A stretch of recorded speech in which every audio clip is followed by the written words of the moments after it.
Hi friends, welcome to Madras விருந்து.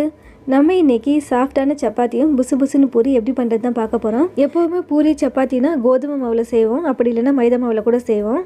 But இது கொஞ்சம் ரொம்பவே டிஃப்ரெண்ட்டாக இருக்கும், டேஸ்ட்டும் ரொம்பவே நல்லாயிருக்கும். எப்போவுமே சாப்பிட்ற பூரி சப்பாத்தியை விட கொஞ்சம் டிஃப்ரெண்ட்டாக செஞ்சு சாப்பிடணும்னு தோணுச்சுன்னா கண்டிப்பாக ட்ரை பண்ணி பாருங்கள்.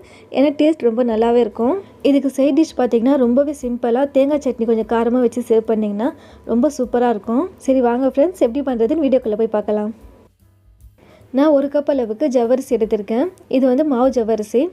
இப்போ இந்த ஜவ்வரிசி வந்துட்டு ஸ்டவ் மீடியம் ஃப்ளேமில் வச்சுட்டு லைட்டாக வறுத்துக்கலாம். கலர் மாறக்கூடாது, லைட்டாக மட்டும் தான் வதக்கணும். இப்படி லைட்டாக வதக்குறதுனால பார்த்திங்கன்னா மிக்ஸி ஜாரில் அரைக்கும் போது சீக்கிரமாக அரைஞ்சிடும். சூடு முழுவதும் ஆறுனதுக்கப்புறமா மிக்ஸி ஜாரில் சேர்த்து எந்த அளவுக்கு நைஸாக அரைக்க முடியுமோ அந்தளவுக்கு நல்லா நைஸாக அரைச்சிக்கோங்க. இப்போ பாருங்கள், நல்லா நைஸாக அரைச்சாச்சு. அரைச்சி இந்த ஜவ்வரிசி மாவு ஒரு பவுலில் ட்ரான்ஸ்ஃபர் பண்ணிவிடுங்க. இப்போ இது கூட வேக வச்சு உருளைக்கிழங்கு சேர்த்துக்கிறேன். அதாவது பார்த்திங்கன்னா நான் 2 மீடியம் சைஸ் உருளைக்கிழங்கு எடுத்து வேக வச்சு தோல் நீக்கி தேங்காய் துருவும் இல்லையா, அதே மாதிரி தான் துருவி சேர்த்துக்கணும். அப்படி சேர்க்கும் போது பார்த்திங்கன்னா மாவு கூட உருளைக்கிழங்கு பிணையும் போது அங்கங்கே தட்டுப்படாமல் ஒரே ஈவனாக மிக்ஸ் ஆகும். உருளைக்கிழங்குடைய அளவு பார்த்திங்கன்னா 1 கப் ஜவ்வரிசிக்கு 1 கப் அளவுக்கு வேக வச்சு உருளைக்கிழங்கு சேர்க்குறேன். இதுதான் கரெக்டான ரேஷியோ. இது கூட தேவையான அளவுக்கு உப்பு சேர்த்துக்கோங்க. இப்போ இந்த மாவு கூட சேர்த்து உருளைக்கிழங்கு நல்லா மிக்ஸ் பண்ணி விட்டுக்கோங்க. இந்த மாவுடைய பதம் பார்த்திங்கன்னா சப்பாத்தி மாவுனா பிணையும் இல்லையா, அதே மாதிரி தான் தேவையான அளவுக்கு தண்ணி சேர்த்து சப்பாத்தி மாவு பதத்துக்கு பிணைஞ்சிக்கணும். எந்த அளவுக்கு வந்து மாவு பிணையிறமோ அந்த அளவுக்கு சப்பாத்தி நல்லா சாஃப்டாக இருக்கும், பூரியும் நல்லா புசு புசுன்னு வரும். இப்போ பாருங்கள், மாவு வந்துட்டு சப்பாத்தி மாவு பதத்துக்கு பிணைஞ்சாச்சு. இப்போ இந்த மாவு வந்து ஒரு 10 நிமிஷம் அளவுக்கு ஊறட்டும். ஒரு மூடி போட்டு மூடி வச்சிடலாம். இப்போ பாருங்கள், 10 நிமிஷம் ஆகிடுச்சு. ஓப்பன் பண்ணி பார்க்கலாம். பார்க்கும்போது உங்களுக்கே தெரியும் மாவு நல்லா சாஃப்டாக இருக்குது பாருங்கள். இதே நீங்கள் கொஞ்சம் கெட்டி பதமாக பிணைஞ்சிட்டிங்கன்னா, இல்லைனா மாவு அதிக நேரம் ரெஸ்ட் எடுக்க விட்டுட்டிங்கன்னா இது ஜவ்வரிசின்றனால ஈரப்பதம் நல்லா அக்செப்ட் பண்ணிக்கும், ட்ரை ஆகிடும். அப்படி ட்ரை ஆகிடுச்சுன்னா நீங்கள் மேலே கொஞ்சமாக தண்ணி தெளிச்சிட்டு மறுபடியும் பிணைஞ்சிக்கலாம்.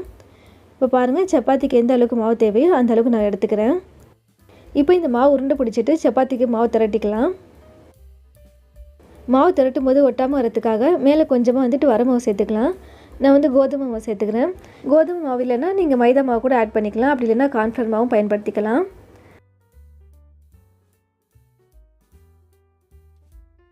இப்போ பாருங்கள், இதே மாதிரி தான் மாவு திரட்டிக்கணும்.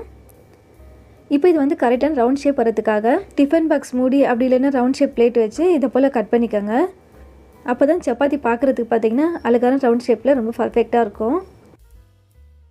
பாருங்கள், இதே மாதிரியே கட் பண்ணிக்கோங்க. இது வந்து பிளேட்டுன்றனால தான் கத்தி வச்சு கட் பண்ணுறோம். இதே வந்துட்டு கொஞ்சம் ஷார்ப்பான டிஃபன் பாக்ஸ் மூடினா இருந்துச்சுன்னா லைட்டாக அந்த மூடிக்கு மேலே கொஞ்சம் அழுத்தம் கொடுத்தாலே கரெக்டான ரவுண்ட் ஷேப் வந்துடும். பார்க்கும்போது உங்களுக்கே தெரியும் அழகான ரவுண்ட் ஷேப் சப்பாத்தி வந்துருச்சு பாருங்கள். அகலம் பாருங்கள், நான் இந்த அளவுக்கு அகலத்தில் தான் வந்துட்டு மாவு திரட்டியிருக்கேன். கொஞ்சம் மாவு மட்டும் பூரி செய்கிறதுக்கு எடுத்து வச்சுட்டு மீதி மாவில் வந்துட்டு சப்பாத்திக்கு மாவு திரட்டிட்டேன் பாருங்கள்.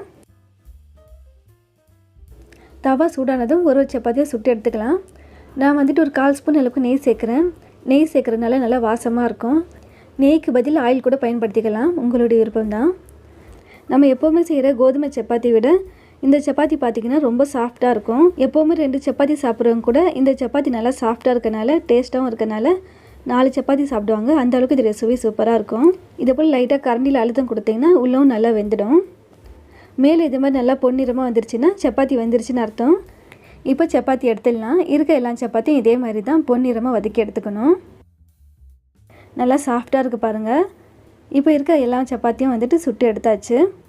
இப்போ இது வந்து ஒரு ஓரமாக இருக்கட்டும். இப்போ பூரி ரெடி பண்ணிக்கலாம்.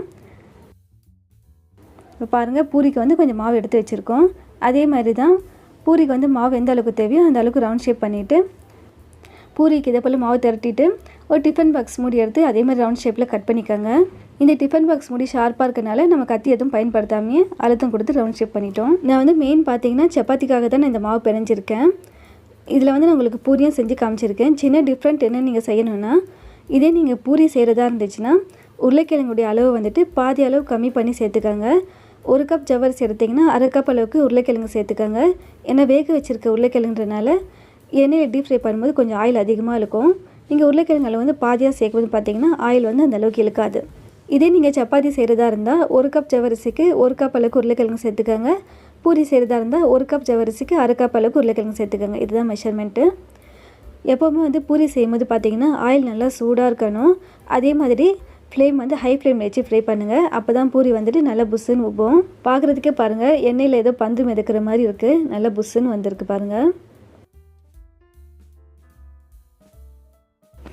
பூரி பாருங்கள் சூப்பராக ரெடி ஆகிடுச்சு. எப்போவுமே சப்பாத்திக்கு பார்த்திங்கன்னா குருமா தான் வந்துட்டு சைட் டிஷ்ஷாக ரொம்ப நல்லாயிருக்கும். ஏன்னா சப்பாத்தி கொஞ்சம் ட்ரையாக இருக்கனால இதை போல் கிரேவி கன்சிஸ்டன்சியில் இருக்கிறது தான் வந்துட்டு சைட் டிஷ்ஷாக ரொம்ப நல்லாயிருக்கும். பட் இந்த சப்பாத்தி ரொம்ப சாஃப்டாக இருக்கனால நீங்கள் வந்து அதிகம் டைம் ஸ்பெண்ட் பண்ணி குருமா செய்யணும்னு அவசியமே இல்லை. சிம்பிளாக தேங்காய் சட்னியோ இல்லைன்னா கார சட்னியோ செஞ்சாலே போதும்.